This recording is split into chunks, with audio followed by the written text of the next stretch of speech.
우리가 함께 읽을 말씀 역대상 1장, 2장, 히브리서 8장, 아모스 2장, 시편 145편 말씀입니다. 자, 오늘 말씀으로 나눌 주제는 은혜입니다. 하나님의 구속의 은혜를 깨달아야 한다라는 겁니다.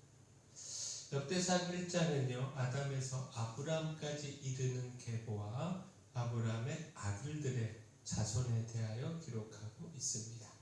역대상 2장은요, 유다의 자손에 대하여 기록을 하고 있습니다. 우리가 앞서 읽은 역대상 1장 1절에서 4절까지 다시 말씀을 보면 아담, 셋, 에노스, 게난, 마할랄렐, 야넷, 에록, 무드셀라, 라멕, 노아, 셈, 함과 야벳은 조상들이라. 자, 또한 27절도 보면 아브라함, 곧 아브라함은 조상들이요. 자, 이처럼 수많은 사람들의 이름을 대하면서 하나님의 은혜, 특별히 구속의 은혜를 깨달을 수 있지 않습니까? 곧 하나님은 선하게 이 세상을 창조하셨지만 인간의 그 죄로 말미암아 그 선을 깨어졌고 인간은 그 죄로 인하여 심판을 피할 수 없게 됐습니다. 그러나 하나님의 사랑은 구속의 은혜로 나타나 죽을 수밖에 없던 인간에게 구원의 길을 열어주셨습니다. 곧 가인이 아벨을 죽이는 죄를 범했고 따라서 인류가 비극적으로 끝날 운명에 처했지만 하나님은 셋이라고 하는 새로운 자녀를 선물로 주셔서 구속의 은혜를 베풀어 주셨습니다. 인간의 죄가 가득 찼고요. 심지어 아이들까지 생각하는 것이 모두 악으로 가득 차서 하나님께서 세상을 물로 심판하실 수밖에 없었지만 그러나 노아를 통하여 인류 구속의 은혜를 이어가셨습니다. 무엇보다 하나님께서는 아브라함을 선택하셔서 본격적인 인류 구원의 역사를 시작하셨습니다. 결국 말씀에 기록된 이와 같은 인물들을 보면서 하나님의 구속의 은혜를 발견해야 한다라는 겁니다. 또한 그 구속의 은혜가 오늘 나에게까지 이어지고 있다는 사실을 깨달아야 합니다. 하나님의 크고 놀라운 구속의 사랑을 깨달아야 한다라는 겁니다. 깨닫고 은혜 안에 있어야 합니다. 결코 그 은혜를 떠나지 말아야 합니다. 곧 은혜를 떠나면 그 결과는 심판입니다. 아모스 2장은요, 1장에 이어서 이스라엘의 주변 나라, 곧 모압의 죄로 인한 심판을 전하고 있고 이어서 유다와 이스라엘의 죄로 인한 심판을 전하고 있습니다. 유다는 하나님의 율법을 멸시하며 그 율례를 지키지 않고 거짓에 미혹되었다라는 겁니다.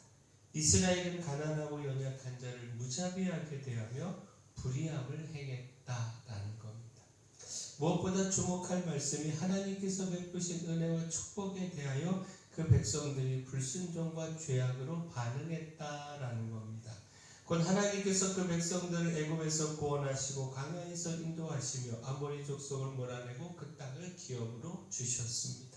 선지자와 나시린을 일으켜서 하나님 말씀 안에 살아갈 수 있도록 이끄셨습니다. 그러나 그 백성들이 이런 하나님의 은혜를 잊고 말씀을 거부하며 타락했다라는 겁니다. 그 결과 하나님은 피할 수 없는 심판을 말씀하시게 되었다라는 겁니다. 곧 아모스 2장 14절에서 16절까지 말씀 보면 빨리 다른 박질하는 자도 도망할 수 없으며 강한 자도 자기 힘을 낼 수 없으며 용사도 자기 목숨을 구할 수 없으며 활을 가진 자도 설 수 없으며 발이 빠른 자도 피할 수 없으며 말 타는 자도 자기 목숨을 구할 수 없고 용사 가운데 그 마음이 굳센 자도 그날에는 벌거벗고 도망하리라. 여호와의 말씀이니라. 하나님의 진노의 심판이 내릴 때 그 누구도 그 심판을 피할 수 없다라고 하는 사실, 이 사실을 주목해야 하는데 무기를 가진 강한 용사요 발이 빠르고 말을 탄 용사라 할지라도 하나님의 심판을 피할 수 없다라는 겁니다. 하나님의 은혜를 떠난 자들에게는 오직 하나님의 심판으로 인한 멸망만 있게 된다라는 겁니다. 자, 결국 무엇입니까? 하나님의 은혜를 잊고 그 은혜를 떠난 결과는 심판일 수밖에 없습니다. 따라서 다시 은혜를 구해야 합니다. 오직 은혜만이 심판을 피하고 구원에 이르는 유일한 길입니다. 첫 언약은 우리의 죄와 불의로 인하여 깨어졌지만 하나님은 놀라운 사랑으로 새 언약의 은혜를 약속하고 계십니다. 바로 그 은혜를 구해야 한다라는 겁니다.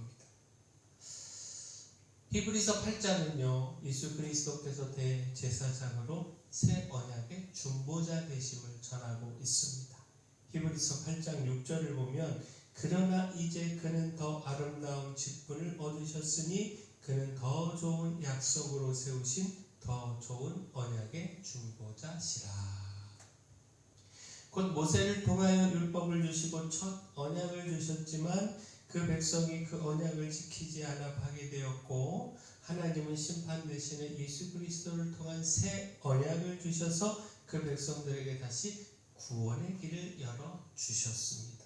히브리서 8장 13절을 보면 새 언약이라 말씀하셨음에 첫 것은 낡아지게 하신 것이니 낡아지고 쇠하는 것은 없어져 가는 것이니라.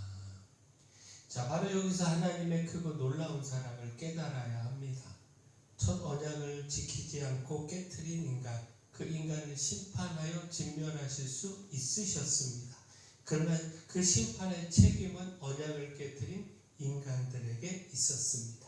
그러나 하나님은 다시 새 언약을 통하여 구원의 길을 열어주셨다라는 겁니다. 이것이 하나님의 놀라운 사랑의 은혜고 사랑이고 또 우리를 모두를 구원하고자 하시는 하나님의 놀라운 은혜라는 겁니다. 이 은혜를 놓치지 말아야 한다라는 겁니다. 따라서 찬양해야 합니다. 하나님의 새 언약의 은혜, 이 놀라운 은혜를 찬양해야 합니다. 시편 145편은요. 여호와 하나님의 위대하심과 크고 놀라운 은혜와 긍휼, 이것을 찬양하는 다윗의 시입니다.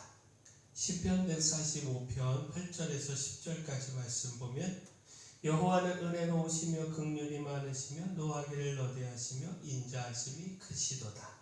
여호와께서는 모든 것을 선대하시며 그 지으신 모든 것에 긍휼을 베푸시는도다. 여호와여 주께서 지으신 모든 것들이 주께 감사하며 주의 성도들이 주를 송축하리이다. 자, 다윗은 하나님께서 베푸시는 놀라운 은혜를 깨달으며 하나님을 찬양했습니다. 결코 하나님의 은혜를 놓치지 않았고 또 그 은혜에 대하여 하나님을 찬양하는 일을 게을리하거나 잊지 않았습니다. 이처럼 하나님의 크신 은혜와 사랑을 깨닫고 찬송하는 것, 이것은 마땅한 일입니다. 우리가 이 땅에 존재하는 그 이유와 목적을 놓치지 말아야 하고 또한 하나님의 풍성한 은혜를 잊지 말고 힘을 다하여 찬양하며 살아야 합니다. 다윗의 고백처럼 하나님의 크고 위대하심을 날마다 송축하고 영원히 송축해야 합니다. 하나님의 구속의 은혜를 깨닫고 찬양해야 합니다. 어리석게 우리는 그 은혜에서 떠나 불순종으로 심판 아래 놓였지만 예수 그리스도를 통한 새 언약으로 다시 우리를 구속하심을 깨닫고 그 놀라운 은혜를 찬양해야 합니다. 결코 다시는 그 은혜에서 떠나지 않아야 합니다. 바라긴 우리가 하나님의 은혜 깨닫고 그 은혜 안에서 더욱 하나님 찬양하는 삶 살아가기를 소원합니다. 사랑의 주 하나님, 하나님의 섭리와 다스림 속에 담겨있는 구속의 은혜를 발견하고 힘써 찬양하는 삶을 살기를 소망합니다.